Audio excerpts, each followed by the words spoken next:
Band 7.5 পেয়েছেন রাইটিংয়ে। যদিও আমরা জানি উনি তার প্রথম পরীক্ষায় মাত্র 2-3 মাস আগে একটা পরীক্ষা দিয়েছিলেন, সেখানে উনি পেয়েছিলেন 6.5 রাইটিংয়ে, এবং সেখান থেকে কি এমন কাজ করলেন যে 1 মাস 2 মাসের মধ্যে তিনি 7.5 পেয়েছেন রাইটিংয়ে? শোভনা, আপনাকে।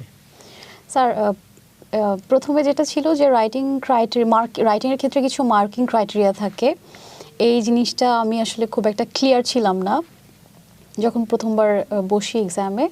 কিন্তু যখন ইভেনচুয়ালি এটা নিয়ে স্টাডি করলাম এবং দেখলাম যে মার্কিং ক্রাইটেরিয়ার কিছু স্পেসিফিক ব্যাপার থাকে, এই জিনিসগুলো যদি আমি কভার করতে পারি সেক্ষেত্রে মার্কস ড্রাস্টিক্যালি চেঞ্জ হয়।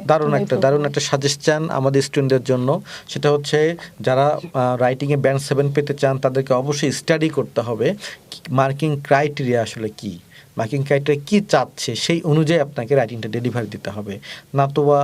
নতুবা ওই যে ব্যান্ড 9-এর মতো হয়ে যাবে, ব্যান্ড 9 পাবেন রিডিংয়ে, ব্যান্ড 6.5 পাবেন রাইটিং।